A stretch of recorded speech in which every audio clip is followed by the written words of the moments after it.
کہ اللہ کے نبی صلی اللہ علیہ وسلم نے جنت میں جانے والے لوگوں کی جب ایک لسٹ تیار کی تو ان نوجوانوں کو نہیں بھولا. فرمایا آئے نوجوانوں, تم مجھے دو چیزوں کی ضمانت دو, تم مجھے دو چیزوں کی ضمانت دو, میں تمہیں جنت کی ضمانت دیتا ہوں. میں یضمن لی, کون ہے جو مجھے دو چیزوں کی ضمانت دیتا ہے؟ تم مجھے دو چیزوں کی گارنٹی دو, میں تمہیں جنت کی گارنٹی دیتا ہوں. صحابہ نے پوچھا اللہ کے نبی وہ دو چیزیں کیا ہیں؟ آپ نے فرمایا الفم والفرج, ایک منہ, ایک زبان, اور دوسری شرمگاہ یعنی زناکاری. تم مجھے ان دو چیزوں کی ضمانت دے دو کہ میں زبان سے جو بھی بولوں گا سچ بولوں گا, کبھی جھوٹ نہیں بولوں گا, کبھی کسی کی غیبت نہیں کروں گا, کبھی کسی کی برائی نہیں کروں گا, کبھی کسی کی چغلی نہیں کروں گا, کبھی کسی کو تکلیف نہیں پہنچاؤں گا. اور دوسری اس بات کی گارنٹی دے دو کہ میں کسی کی ماں بہن بیٹی پر غلط نظر نہیں ڈالوں گا اور اس کو کبھی غلط نظر سے نہیں دیکھوں گا, زنا نہیں کروں گا. تم اپنی ان دو چیزوں کی ضمانت دے دو, جو مجھے ان دو چیزوں کی ضمانت دے گا میں اس کو جنت کی ضمانت دیتا ہوں, یعنی وہ میرے ساتھ جنت کے اندر جائے گا. زبان کی وجہ سے اکثر لوگ جہنم میں جاتے ہیں اور دوسری شرمگاہ زناکاری کی وجہ سے جہنم کا شکار ہوتے ہیں لوگ. تو میرے پیارے ساتھیوں, اللہ کے رسول بہت کم بولا کرتے تھے اور کم بولنے کا حکم بھی دیا کرتے تھے کہ لوگوں ضرورت کے تحت بس بولو, زیادہ مت بولو. بہو بھاشتا, مستقبل کی باتیں بتائیں گے, اس میں کوئی شک نہیں کہ اللہ کے نبی نے بھوشیہ کی بہت سی باتیں بتائیں, مستقبل کی بہت سی باتیں بتائیں. قرب قیامت ایسا ہوگا, ایسا ہوگا, ایسا ہوگا, لیکن آپ نے اپنی طرف سے کچھ نہیں بتایا. ما ينطق عن الهوى ان هو الا وحی یوحی, میرے نبی اپنی طرف سے کچھ نہیں بولتے, وہ جو کچھ بھی بولتے ہیں اللہ رب العالمین کی طرف سے وحی کیا جانے کے بعد. لیکن مستقبل کی باتیں بتائیں, یہ بات ٹھیک ہے نہیں؟ دیکھیے اللہ کے نبی نے 1400 سال پہلے فیوچر کی یہ بات بتائی تھی جو آج حرف بحرف ثابت ہو رہی ہے. نساء کاسیات عاریات ممیلات ومائلات. ایک ایسا زمانہ آ جائے گا, ایک ایسا زمانہ آ جائے گا کہ تم دیکھو گے لوگوں کو, تم دیکھو گے عورتوں کو, تم دیکھو گے لیڈیز کو, تم دیکھو گے خواتین کو, تم عورتوں کو دیکھو گے. کاسیات, دیکھنے میں تو وہ کپڑے پہنے ہوئے دکھائی دیں گی, بظاہر تو ان کے جسم پر کپڑا ہوگا. عاریات, لیکن حقیقت میں وہ برہنہ ہوں گی, حقیقت میں وہ ننگی ہوں گی. کپڑا تو پہنیں گی لیکن کپڑا پہننے کے باوجود وہ ننگی ہوں گی, وہ برہنہ ہوں گی. آج ان کے کپڑے دیکھ لو, چھوڑیے شادیوں کا حال, جلسے میں آنے والیوں کو دیکھ لو. عید اور بقرعید کے دن عورتوں کے پہناوے دیکھ لو, اور اپنی جوان بچیوں کو دیکھ لو جن کی عمر 10 سال سے بڑی ہے. یاد رکھیے گا 10 سال سے بڑی لڑکی کے اوپر پردہ فرض ہو جاتا ہے. 10 سال سے بڑی لڑکی کا پھر سر کا ایک بال بھی کسی غیر مرد کو نہیں دکھنا چاہیے. ہماری نظروں میں بہت معمولی بات ہے, چھوٹی ہے. اللہ کے رسول نے فرمایا تھا جب تمہارا بیٹا 7 سال کا ہو تو اس کو نماز کا حکم دو, اور 10 سال کا ہو تو نماز کے لیے زبردستی کرو, نہ پڑھے تو اس کو مارو پیٹو. 10 سال کے بعد قرآن و حدیث کے سارے احکام نافذ ہو جاتے ہیں.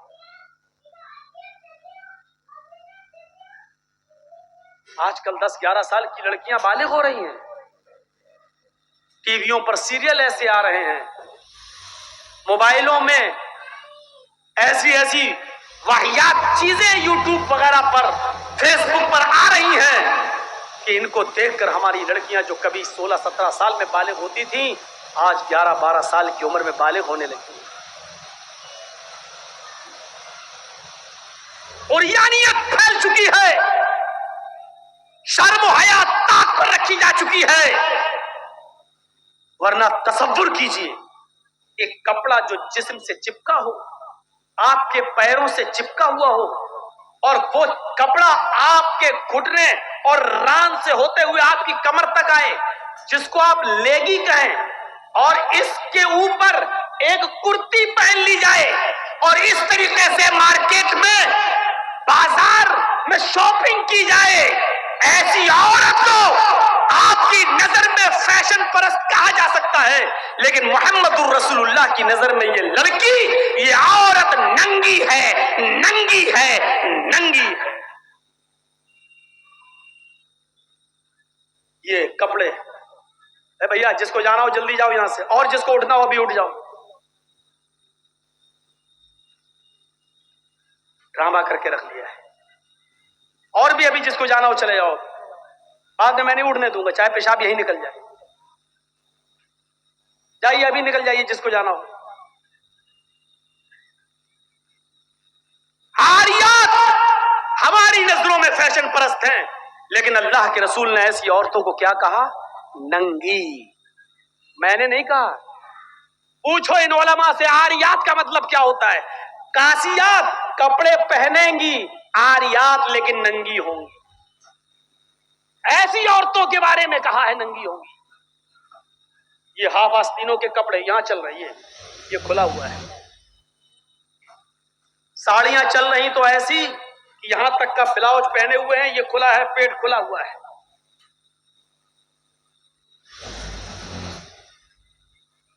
اور جو چند برقعے اب چل بھی رہے ہیں بہار بنگال میں، پہلے تو چلتے نہیں تھے، تو اب برقعوں میں بھی ڈیزائن چلنے لگی ہے۔ کڑے ہوئے برقعے، ڈیزائن دار برقعے۔ اب ایک بات بتائیے، برقعے کو آپ ایک تو ڈیزائن دار بنا رہے ہیں، اور دوسرا جب عورت یا لڑکی جب برقع اوڑھتی ہے تو سینے پر پھول بنا دیا۔ یہ بتائیے یہاں پھول بنانے کی کیا ضرورت تھی؟ جب وہ پہنتی ہے تو پھول سینے پر، اور وہ لڑکی نے یہ برقع خریدا کیوں؟ اس کا مطلب کیا ہے کہ وہ بھی اس لیے خرید رہی ہے تاکہ میرے پھولوں پر نظر۔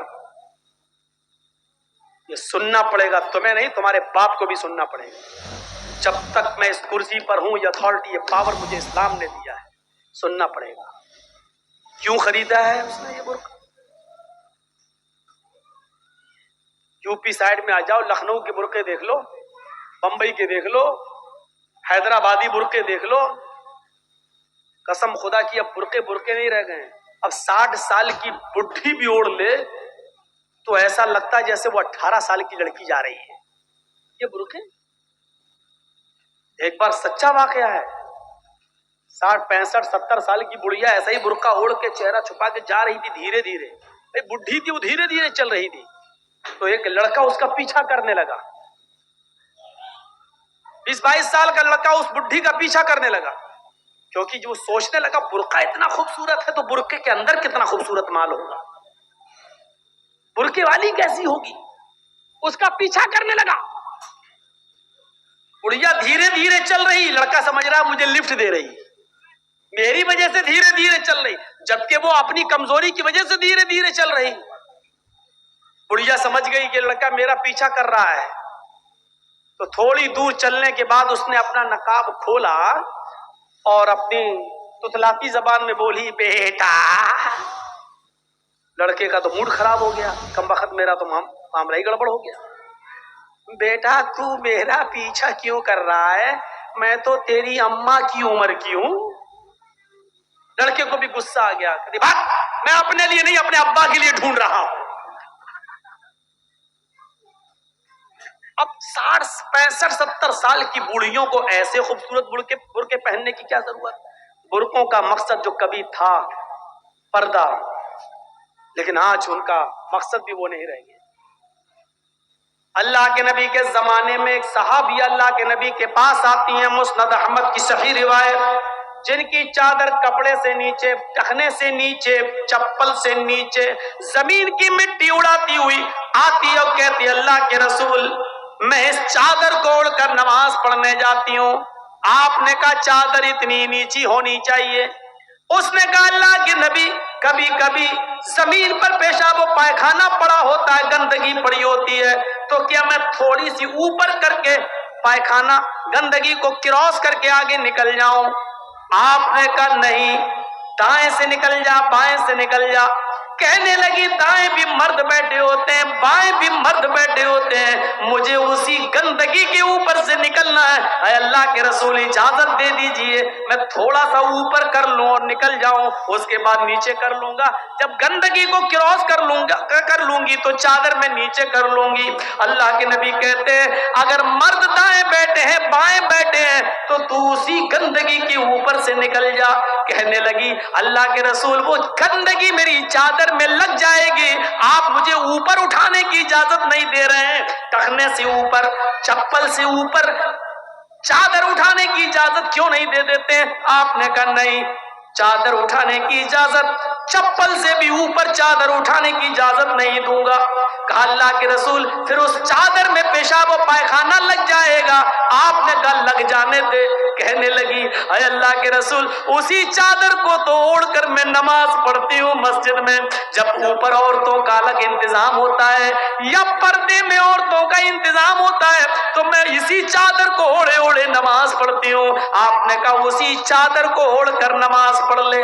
کہنے لگی اس میں پیشاب و پائخانہ لگ جائے گا, کیا اسی اور چادر کو اوڑھ کر نماز پڑھ لوں؟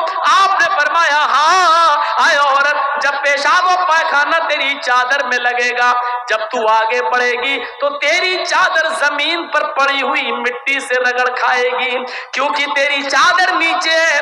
جب پیشاب و پائخانہ اس میں بھر جائے گا, جب تو آگے بڑھے گی تو زمین پر پڑی ہوئی مٹی پر تیری چادر رگڑ کھائے گی, اور زمین پر پڑی ہوئی مٹی سے رگڑنے کی وجہ سے زمین کی پاک مٹی تیری چادر کو پاک کر دے گی. لیکن تجھے چادر اٹھانے کی اجازت نہیں, اسی چادر میں تو نماز پڑھ لے. گندگی لگتی ہے تو لگ جانے دے, آگے بڑھے گی تو زمین پر پڑی ہوئی پاک مٹی تیری چادر کو پاک کر دے گی. میرے بھائیوں پیشاب و پائخانہ دیکھ کر بھی اللہ کے رسول نے عورت کو چادر اٹھانے کی اجازت نہیں دی. میری بہنوں تمہارے دل کیسے گوارا کر لیتے ہیں, جلسوں میں بھی چوڑیاں خریدنے کے لیے, بیلونز خریدنے کے لیے, جلیبیاں خریدنے کے لیے تم کس طریقے سے لیڈیز پنڈال سے نکل کر تم بازاروں میں گھوم لیتی ہو. شرم آنی چاہیے. تمہارے کلیجے اور تمہارے دل کیسے گوارا کر لیتے ہیں کہ لڑکے اور لڑکیاں ایک جگہ شاپنگ کریں, دکانداری کریں, خریداری کریں. یہ تمہارے کلیجے تمہارے ضمیر کیسے گوارا کر لیتے ہیں؟ جبکہ اللہ کے نبی فرماتے ہیں لا یخلون رجل بامرأۃ الا کان ثالثهما الشیطان. کوئی مرد کسی عورت سے تنہائی میں نہ ملے, کوئی مرد کسی عورت سے اکیلے میں نہ ملے کہ اس میں تیسرا شیطان ہوتا ہے, اس میں تیسرا بہکانے والا شیطان ہوتا ہے.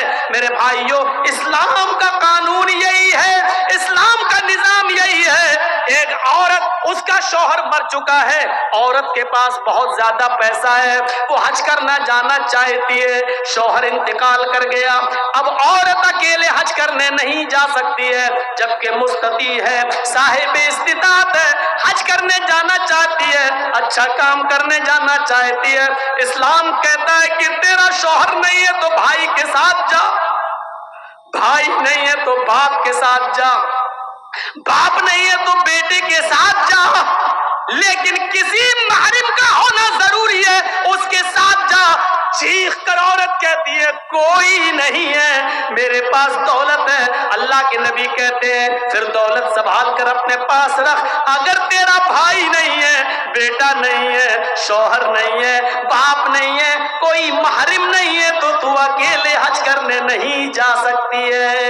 نہیں, اے اللہ کے نبی میرا پڑوس میں بڑا اچھا نیک حاجی نمازی نیک آدمی رہتا ہے, میں اس کو بھائی بنا لیتی ہوں, چلی جاؤں. فرمایا نہیں نہیں, منہ بھولے بھائی کو بھائی بنا کر اس کے ساتھ تم حج کرنے نہیں جا سکتی ہو, اس لیے کہ اپنے منہ سے کسی کو بھائی بولنے سے وہ تمہارا سگا بھائی نہیں ہو جائے گا, اپنے منہ سے کسی کو بیٹا بول دینے سے وہ بیٹا نہیں ہو جائے گا. تم کسی کو بیٹا بول دو, بھائی بول دو, جو چاہو بول دو, لیکن اسلام یہ کہتا ہے کہ اس کے ساتھ بھی عورت کو اجازت نہیں ہے کہ وہ حج کرنے جائے. اگر کوئی نہیں ہے تو مت جاؤ, لیکن اسلام اس بات کی اجازت نہیں دیتا ہے کہ تم اکیلے جاؤ.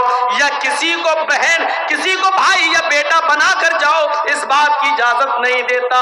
اسلام ایک عبادت میں، حج جیسی عبادت میں بھی عورت کو کسی غیر مرد کو منہ بولے بھائی اور منہ بولے بیٹے کے ساتھ بھی جانے کی اجازت نہیں دیتا۔ تو میرے بھائیوں، جب خانہ کعبہ میں جانے کی اجازت نہیں دیتا ہے، صفا مروہ کی سعی کی اجازت نہیں دیتا ہے، اتنی خوبصورت عبادت کی اجازت نہیں دیتا ہے، تو بازاروں میں اکیلے گھوم کر شاپنگ کرنے کی اجازت کیسے دے گا؟ پھر بازار کے اندر عورت کو اکیلے جانے کی اجازت کیسے دے گا؟ اتنی خوبصورت عبادت کرنے کی اجازت نہیں دیتا ہے، اتنی خوبصورت عبادت کرنے کی اجازت نہیں دیتا ہے، تو میرے بھائیوں پھر عورت کو بازاروں میں گھومنے کی اجازت کیسے دے گا؟ پھر بازار میں گھومنے اور بازار میں سیر و تفریح کی اجازت کیسے دے گا؟ ہماری ماں بہنوں کو اس بات کو سوچنا چاہیے، غور کرنا چاہیے، سنجیدگی سے اس کو لینا چاہیے۔ ایک زمانہ تھا، حضرت فاطمہ کہہ رہی ہیں، اے علی میں اتنی بیمار ہوں، اتنی بیمار ہوں، لگتا نہیں کہ اس بیماری میں بچ پاؤں گی۔ اے علی اگر مجھے کچھ ہو جائے، اگر میرا انتقال ہو جائے، اے علی تو مجھے دن کے اجالے میں دفنانے مت لے جانا، رات کی تاریکی میں عشاء کی نماز کے بعد مجھے قبرستان میں دفن کرنا۔ حضرت علی نے کہا، اے فاطمہ ایسا کیوں کہہ رہی ہو؟ اگر تمہارا انتقال صبح فجر کے بعد ہو تو کیا عشاء تک ہم تمہارے جنازے کو رکھیں گے، مٹی کو رکھیں گے؟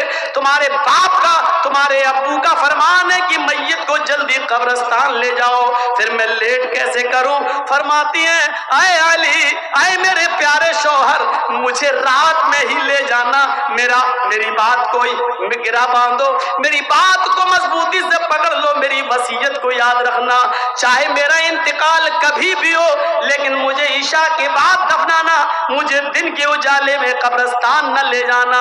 اے علی میں نہیں چاہتی ہوں کہ میرے مردہ جسم پر پڑے ہوئے کفن پر بھی کسی غیر مرد کی نظر پڑے، میں اپنے کفن پر بھی کسی غیر مرد کی نظر نہیں پڑنے دینا چاہتی ہوں۔ اے علی مجھے رات میں لے جانا، دن کے اجالے میں نہیں، میں نہیں چاہتی کہ میرے کفن پر بھی کسی غیر مرد کی نظر پڑے۔ میرے بھائیوں، انتقال کے بعد نکاح جائز نہیں ہے، انتقال کے بعد شادی نہیں ہوتی ہے، لیکن انتقال کے بعد بھی اپنے جسم کو تو چھوڑو، اپنے کفن کو بھی کسی غیر مرد کو دیکھنے کی اجازت نہیں دے رہی ہیں۔ یہ تھا حضرت فاطمہ کا پردہ۔ اس پردے کی روشنی میں میری بہنوں اپنے گریبانوں میں جھانک کر دیکھو، اپنے گریبانوں کے بٹن کھولو اور تلاش کرو ہم کہاں کھڑے ہیں، ہمارا پردہ کیا ہے، ہماری عزت و آبرو کیا ہے۔ آج ہمارے چہروں کو ہر گز و ناقص دیکھ رہا ہے، کل تک ہمارے ان خوبصورت گالوں کو کبھی آسمان کی نگاہوں نے بھی نہیں دیکھا تھا، چاند و ستاروں نے بھی نہیں دیکھا تھا، اور آج جو چاہتا ہے دیکھ لیتا ہے۔ ہر گز و ناقص جس کو چاہو آج وہ بڑی آسانی سے ہماری بہنوں بیٹیوں کا دیدار کر رہا ہے۔ اور ایک اور بات، جتنا امیر باپ ہے، جتنا امیر باپ ہے، جتنا بھی باپ امیر ملے گا آپ کو، آپ دیکھیے گا اس کی بیٹی اتنے ہی کم کپڑے پہنے ہوئے ہوں گی۔ اس بات کا امیر ہے تو، کاہے کا امیر ہے تو؟ اپنی بیٹی کو 5 میٹر کا کپڑا لا کر نہیں دے سکتا ہے تو کاہے کا امیر ہے تو؟ کنجوس اور بخیل باپ۔ اللہ تعالیٰ نے ان امیروں کو ایسی سزا دی ہے، ایسی سزا دی ہے، کل تک یہ غریبوں کی لڑکیوں کو ڈانس کرایا کرتے تھے، آج اللہ تعالیٰ نے ان امیروں کی لڑکیوں کے جسموں سے کپڑے اتار کر ان کو لوگوں کی نظروں کو دیدار کرنے پر مجبور کر دیا۔ آج ان امیروں کی لڑکیوں کے جسموں سے کپڑے اتروا کر آج غریب ان لڑکیوں کو دیکھ رہے ہیں، ان کا نظارہ کر رہے ہیں۔ آج امیروں کو اللہ نے یہ سزا دی ہے، آج وہ فیشن سمجھتے ہیں کہ میری بیٹی فیشنیبل کپڑے پہنے ہوئے ہیں۔ نہیں نہیں میرے بھائیوں، آپ اپنی بہنوں کے ذمہ دار ہیں۔ اللہ کے نبی نے فرمایا کہ جس لڑکی کا باپ جس کی بیٹی بے پردہ گھومے وہ باپ دیوس ہے، جس کی بہن بے پردہ گھومے وہ بھائی دیوس ہے، جس کی بیٹی بے پردہ گھومے وہ باپ دیوس ہے، جس کی بیوی بے پردہ گھومے وہ شوہر دیوس ہے۔ غور کرو کتنے صاف لفظوں میں اللہ کے نبی نے فرمایا، جس کی بہن بے پردہ گھومے وہ بھائی دیوس، جس کی بیٹی بے پردہ گھومے وہ باپ دیوس، جس کی بیٹی بے پردہ گھومے وہ باپ دیوس، جس کی بیوی بے پردہ گھومے وہ شوہر دیوس۔ دیوس کا معنی اگر ہم سمجھ جائیں تو سارا معاملہ حل ہو جائے۔ دیوس